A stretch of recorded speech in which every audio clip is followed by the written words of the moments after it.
Oke, kita mulai saja untuk acara mata kuliah palliative care pada hari ini ya. Saya sampai lupa loh.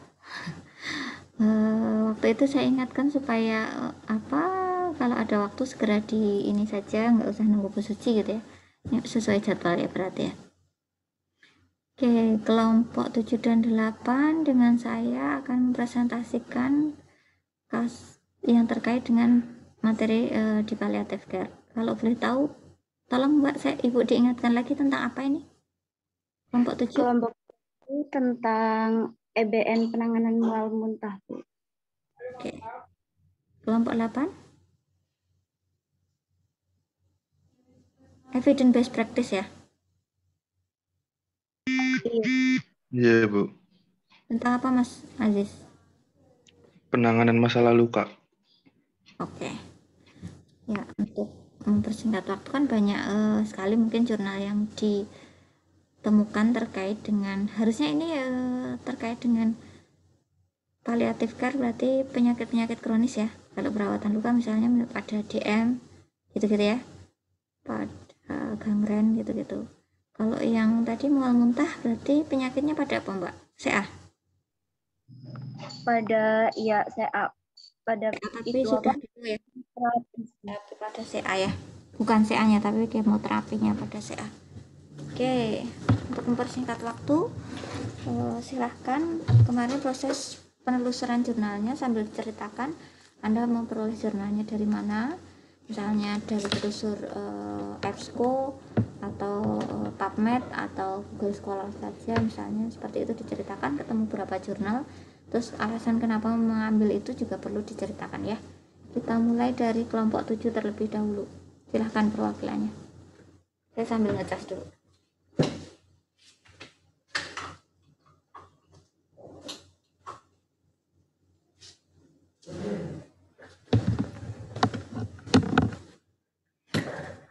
Ya, silahkan Mbak.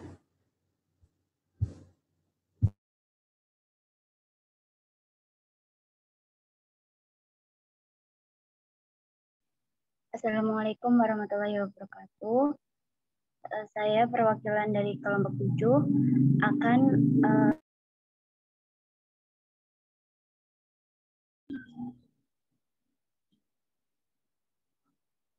menjelaskan penelusuran jurnal tentang evidence based practice penanganan mual muntah yang kita temukan. Jadi kita mencari jurnal di Google. Kita ketemu 2 jurnal, yang satu tentang apa itu lupa, terus yang satu tentang penyakit CA, tetapi di tahap kemoterapinya gitu. Jadi akhirnya kita mengambil yang jurnal ini tentang akupresur penanganan mual muntah pada anak yang menjalani kemoterapi. Sebelumnya perkenalkan anggota kelompok 7 ada saya sendiri, Fatih Hasumi, Gadis Yuliana, Muhammad Rizal, Pambajeng Utami, dan Lili Andik Aryani. Wait, sebentar. Perlu share screen nggak Mbak? Iya, yang share screen Amalia, Bu. Oh ya, itu sudah Amalia Winahyu ya. Sudah saya jadikan host, silahkan Mbak. Kemudian kelompok satunya apakah juga hanya mencari dari Google? Itu yang disebut jurnal.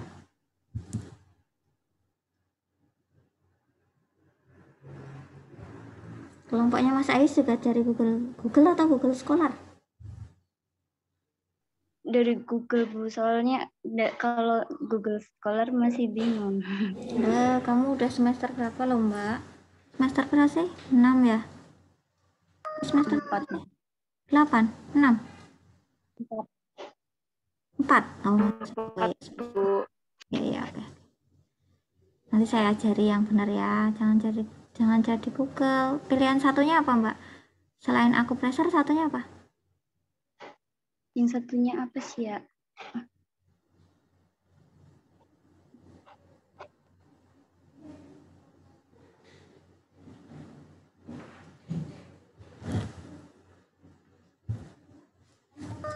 lupa Bu kemarin.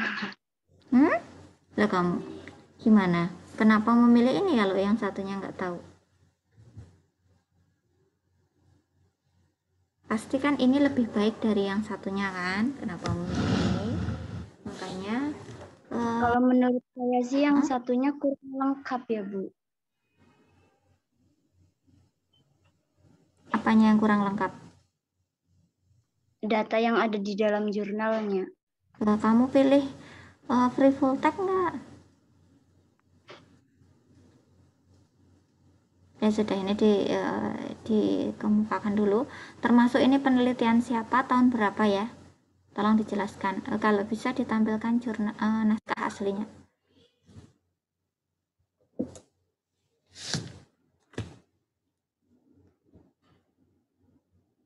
Sebentar, saya tulis dulu kelompoknya.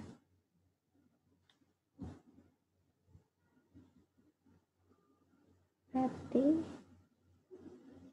Gadis, Muhammad Reza, Mbajeng, Lili. Oke, sudah, silakan.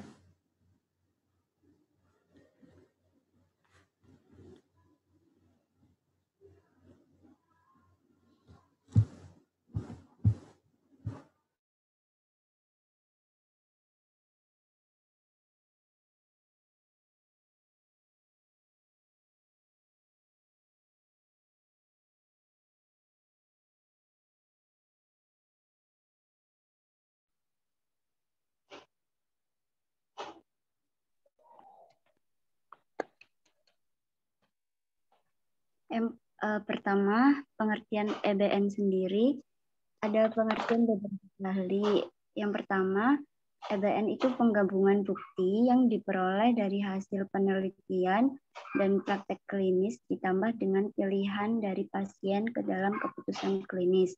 Itu menurut Mulhall tahun 1998. Kemudian yang kedua, penggunaan teori dan informasi yang diperoleh berdasarkan hasil penelitian secara teliti, jelas, dan bijaksana dalam pembuatan keputusan tentang pemberian asuhan keperawatan kepada individu atau sekelompok pasien dan dengan mempertimbangkan kebutuhan dan pilihan dari pasien tersebut menurut Sinar LC tahun 2000. Kemudian tujuan EBN itu sendiri untuk memberikan data kepada perawat berdasarkan bukti ilmiah agar dapat memberikan perawatan secara efektif dengan menggunakan hasil penelitian yang terbaik, menyelesaikan masalah yang ada di tempat pemberian pelayanan terhadap pasien, mencapai kesempurnaan dalam pemberian asuhan keperawatan dan jaminan standar kualitas, dan untuk adanya inovasi. Itu menurut Winspoon, Pirani, dan Bashinov tahun 2001 atau 2002.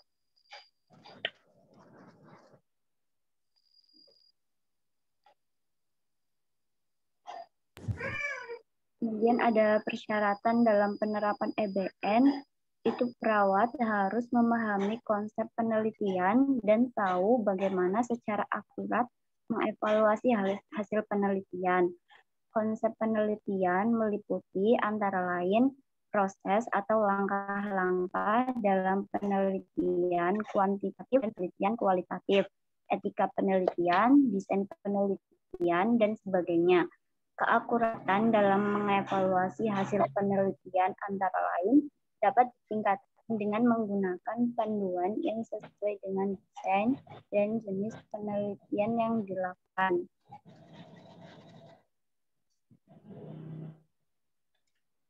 Selanjutnya, langkah-langkah dalam EBN itu ada 5. Terhadap praktek keperawatan dan identifikasi area yang masih tidak menerjemahkan area yang masih tidak pasti tersebut menjadi pertanyaan-pertanyaan yang fokus dan dapat dicari jawabannya. Yang ketiga, mencari literatur terkait hasil penelitian yang menggunakan desain penelitian yang sesuai untuk membantu dalam menjawab pertanyaan pada langkah kedua. Keempat, mengkritisi penelitian. Yang kelima, mengubah praktek keperawatan jika hasil penelitian yang dikritisi menyarankan hal tersebut. Untuk isi jurnalnya akan dibacakan oleh Mbak Ajeng.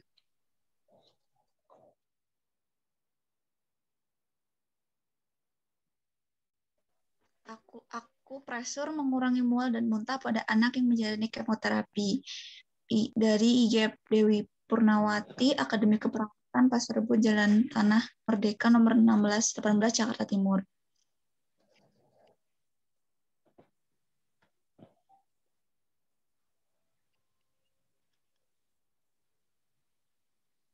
Anak-anak penderita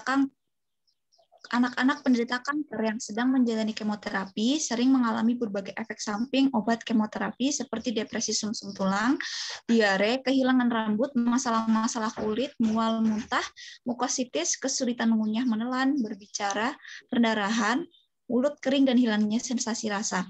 Pasien kanker menilai mual merupakan efek samping yang paling tidak menyenangkan dari kemoterapi, meskipun pemberian antimetik sudah diberikan secara intensif.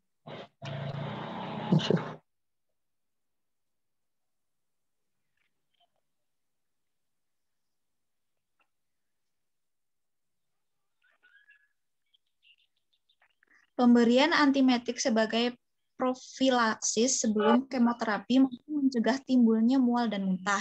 Keluhan mual sebelum kemoterapi atau sering dikenal mual antisipatori dikeluhkan 15-54% anak yang menjalani kemoterapi. Jam Carey Jeffers dan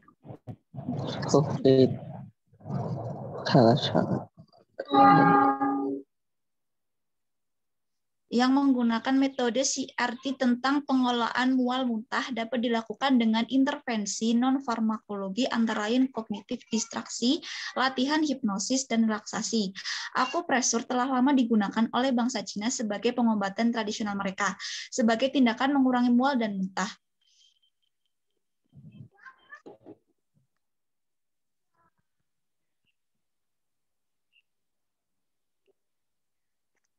Metode penelitian, aplikasi evidence-based practice, nomor 1, tahap persiapan.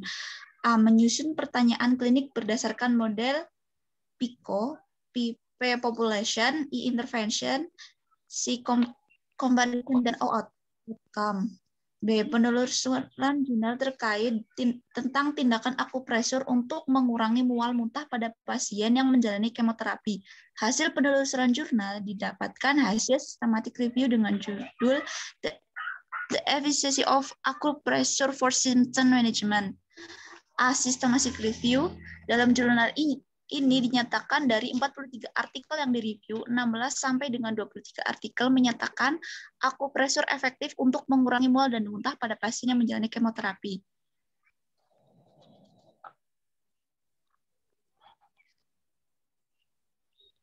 Artikel yang direview telah menggunakan metode randomized clinical trials yang telah dipublis antara tanggal 1 Januari 2000 sampai 31 Januari 2010. Penggunaan metode CRT pada artikel tersebut menyatakan bahwa jurnal tersebut dapat dipakai dan dipercaya. Hasil penelusuran berikutnya didapatkan jurnal dengan judul Acupressure for Chemotherapy Induced Nausea and Vomiting. Randomized clinical trial, penelitian ini menghasilkan bahwa terapi akupresur dapat mengurangi mual dan muntah lambat atau delay pada pasien kanker payudara dan menjalani kemoterapi.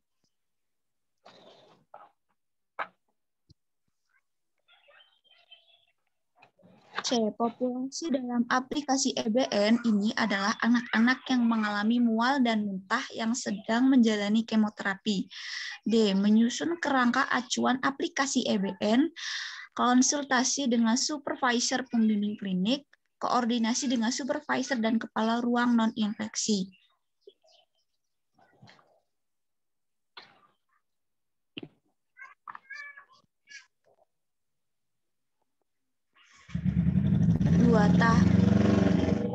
Tahap pelaksanaan. A. Presentasi dan sosialisasi tentang akupresur berdasarkan evidence-based practice.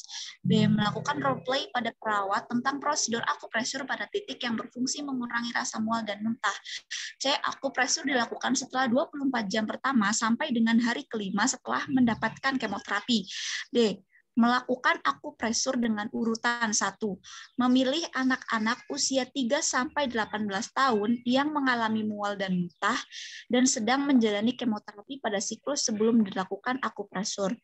2. Mengukur skala mual dan muntah yang dirasakan anak dengan menggunakan skala ukur Baxter Animated Resting Face atau BIRF.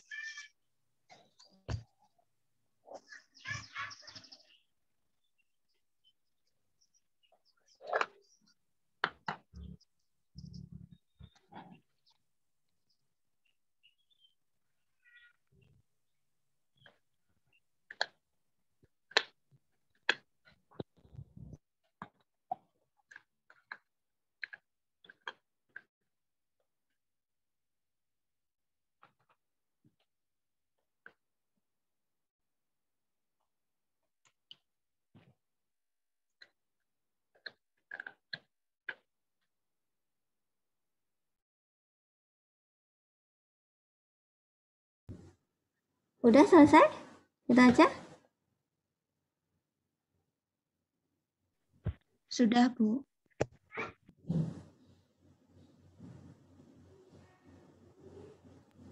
Saya kira sekian dari presentasi. Silakan apabila ada yang ingin ditanyakan. Kok saya masih menggantung ya? Ada presentasi jurnal ini. Yang pertama, ini tadi kayaknya systematic review ya. Berarti kan ada beberapa jurnal yang direview dari jurnal ini. Kalau hasil review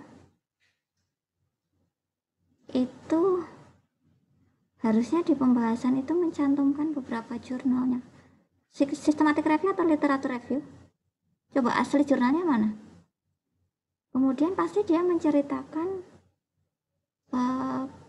dari semua jurnal yang dia systematic review kan tadi, yang dia review, misalnya sebentar. Tadi awalnya itu dia mahasiswa D3 apa gitu, kalau nggak S1 apa gitu. Terus kemudian dia sudah systematic review, terus judulnya bahasa Inggris. Terus hasil systematic review-nya mana? Jurnal-jurnal yang direview. Apakah jurnal yang direview itu semuanya tentang akupresur pada mual muntah? Masih ngerambiang nih, saya belum menemukan benang merah. Terus di akhir hasil systematic review-nya mana? Iya Bu, tadi PPT-nya belum selesai, itu baru kan? Habis itu ada hasil aplikasi dari TPN.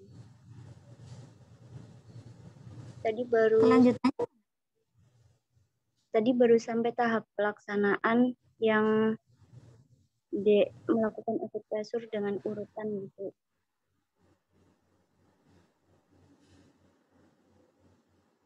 Coba supaya kita mendapatkan ilmu, akupresur yang dilaksanakan itu yang seperti apa yang dimaksud?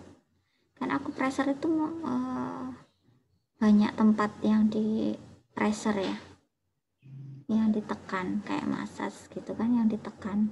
Akupresur untuk menghilangkan mual muntah ini saya pernah nih akupresur pada titik P6 misalnya. Kalau Anda benar jurnalnya pasti dia akan spesifik akupresurnya itu pada area mana, kemudian efektif enggak menurunkan mual muntah, dibuktikan dengan hasil penelitiannya seperti apa, bla bla bla gitu. Ini enggak ada saya lanjutkan Ibu. Ya. Jadi tahap 2 tahap pelaksanaan yang pertama presentasi dan sosialisasi tentang akupresur berdasarkan evidence based test. Kedua, B, melakukan role play pada perawat tentang prosedur akupresur pada titik yang berfungsi mengurangi rasa mual dan muntah. C, titiknya mana, Mbak? Kenapa, Bu? Titiknya di mana? Titik akupresur P6 pada pergelangan tangan anak yang kiri atau kanan. Ya.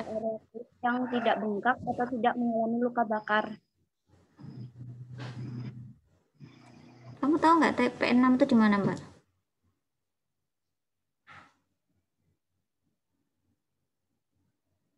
P6 itu secara anatomi di mana, tahu nggak kelompok?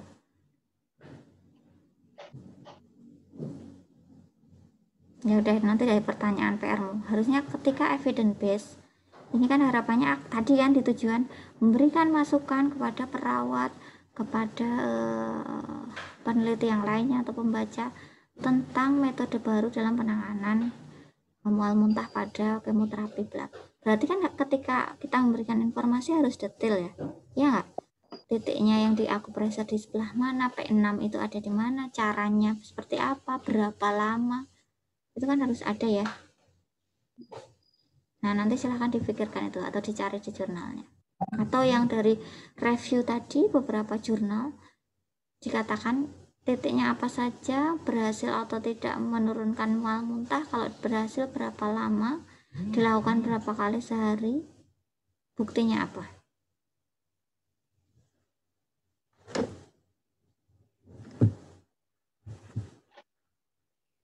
Kemudian masih di tahap pelaksanaan, ada melakukan akupresur dengan urutan. Yang pertama, memilih anak usia anak 3-18 tahun yang mengalami mual dan muntah dan sedang menjalani kemoterapi pada siklus sebelum dilakukan akupresur. Yang kedua, mengukur skala mual dan muntah yang dirasakan anak dengan menggunakan skala ukur Baxter Animated Test atau BARF.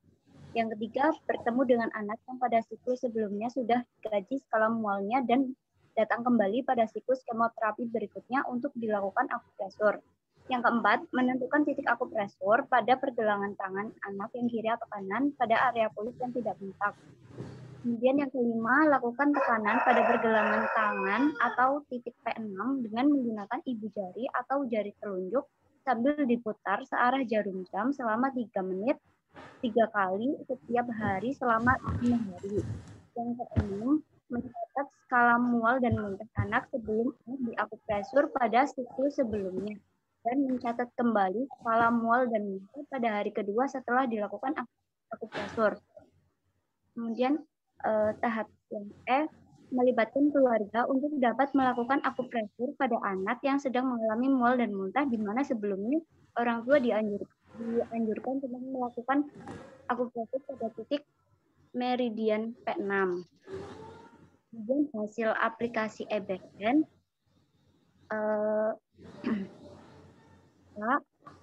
kegiatan sosialisasi dan role play akupresur. Kegiatan ini dilakukan pada 10 orang tua dan anak yang mengalami mual muntah saat menjalani kemoterapi. Sosialisasi dan role play tidak pada semua pasien yang sedang menjalani kemoterapi, namun pasien-pasien yang pada siklus sebelum akupresur pernah dirawat dan telah mengetahui beberapa skala mual yang dirasakan anak pada hari kedua setelah mendapatkan obat kemoterapi. Sosialisasi dan role play ini juga dilakukan pada beberapa perawat. Bertujuan agar perawat dapat terlibat langsung dalam pelaksanaan EBN yang sedang dilakukan, yakni pelaksanaan akupresur. Yang dilakukan berdasarkan akupresur dan mengalami mual muntah pada hari kedua setelah masuk terapi kemoterapi. Anak dan keluarga kooperatif saat dijelaskan dan dilakukan akupresur. Orang tua dan anak bersedia untuk dilakukan akupresur. Kondisi klinis anak cukup baik dan area kulit yang akan dilakukan akupresur tidak mengalami indikasi anak yang mendapatkan terapi menurunkan skala mual seperti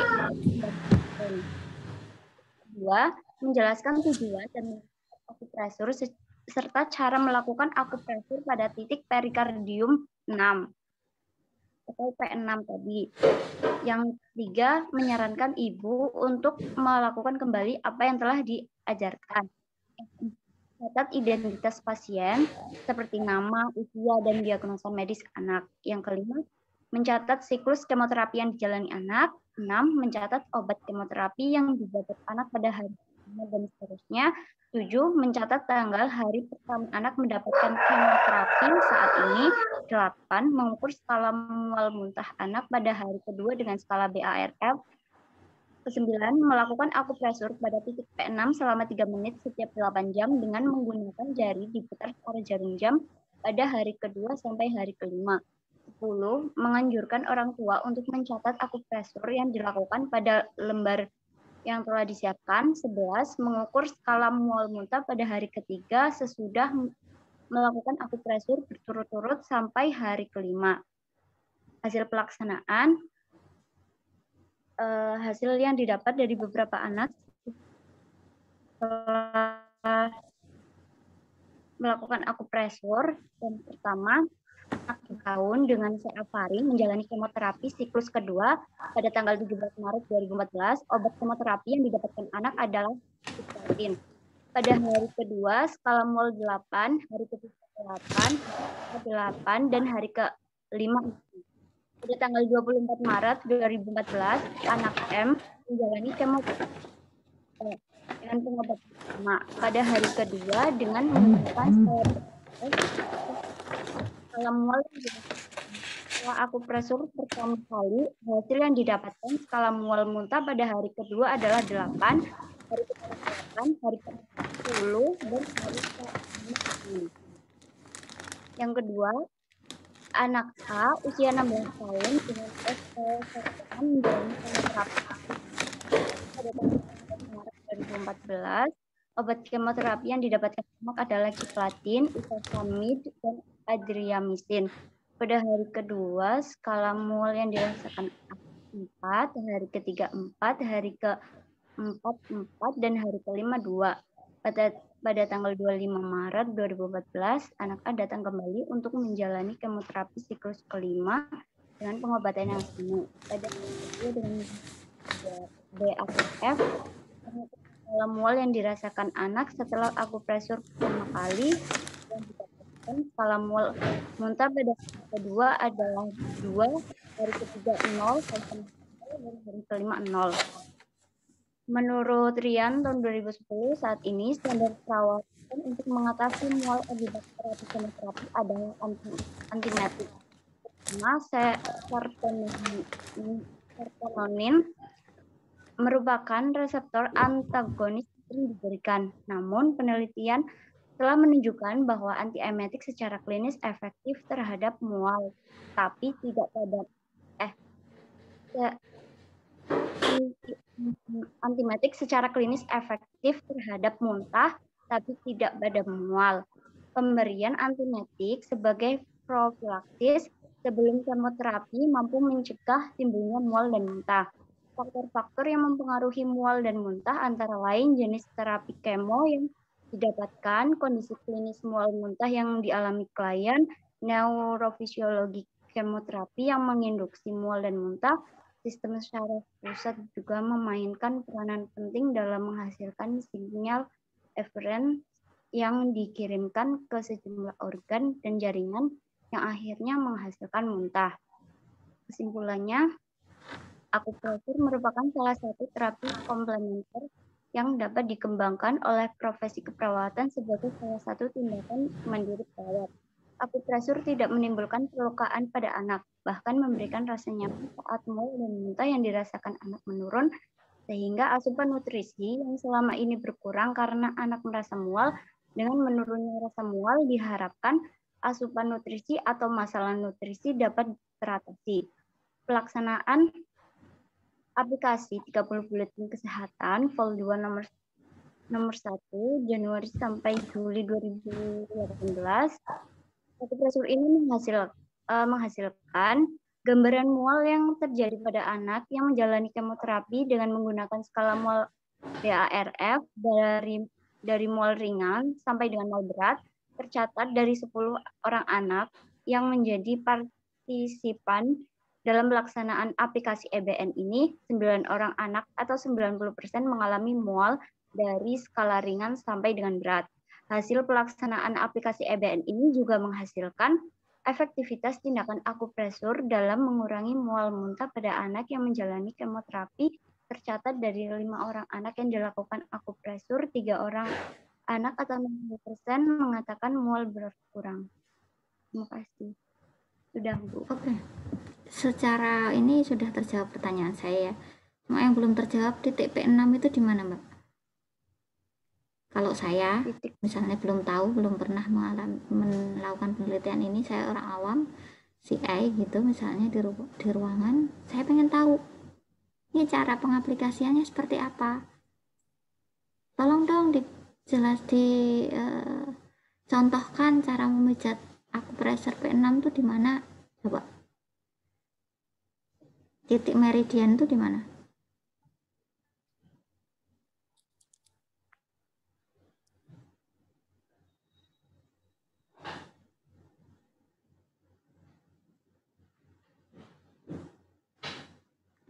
Setelah ini saya minta tolong ya, ini kan kalau saya ngerekam Zoom yang ini, nanti ketika saya buka Zoom lagi, kalau belum selesai ngerekam nanti akan terkendala, nggak bisa terekam.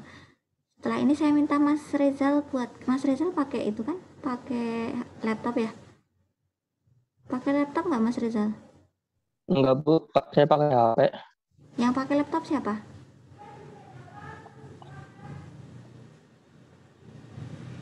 Yang pakai laptop siapa? Ada nggak yang pakai laptop? Kalian nggak punya laptop? Semuanya nggak punya laptop? Saya ada Bu, cuma lolos. Ya. Oke, Mbak Feti, nanti kalau ini Zoom mati, tolong dibuatkan link terus direkam di laptopnya ya. Nanti saya dikirimi rekamannya atau link YouTube-nya. Nggak bisa Bu, belum ada itunya aplikasi Zoom. Siapa yang bisa membantu saya? Amalia. Kelompok 8?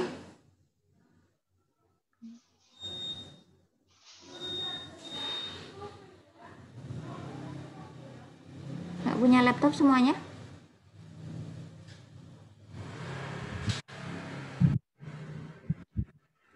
Aziz punya laptop nggak kamu, Ziz? Mas Aziz? Katanya Lagi Amalia bisa, Bu. Amalia bisa? Iya, Bu. Amalia Winahyu bisa ya? Tolong dibuatkan link Zoom, kemudian direkod di laptopmu ya, Mbak. Baik, Amalianya nggak ada. Tampakkan wajahnya Mbak Amalia, tolong Mbak. suaranya tidak terdengar nggih, Bu? Nggak terdengar. Wajahnya nggak terdengar, nggak kelihatan. Kamu nggak menyalakan videonya, Mbak. Tolong ya, Mbak Amalia ya.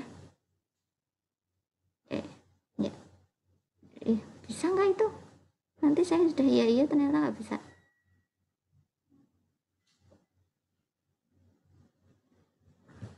Ya, PR buat kelompok cari titik meridian P6 itu di mana, sehingga yang saya tanyakan tadi sudah terjawab, jamnya, pelaksanaannya, hasil-hasil literaturnya terbukti menurunkan dan lain sebagainya sudah.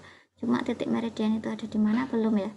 Silahkan dijawab. Kemudian setelah ini tolonglah 10 orang ada yang membantu saya, salah satu saja.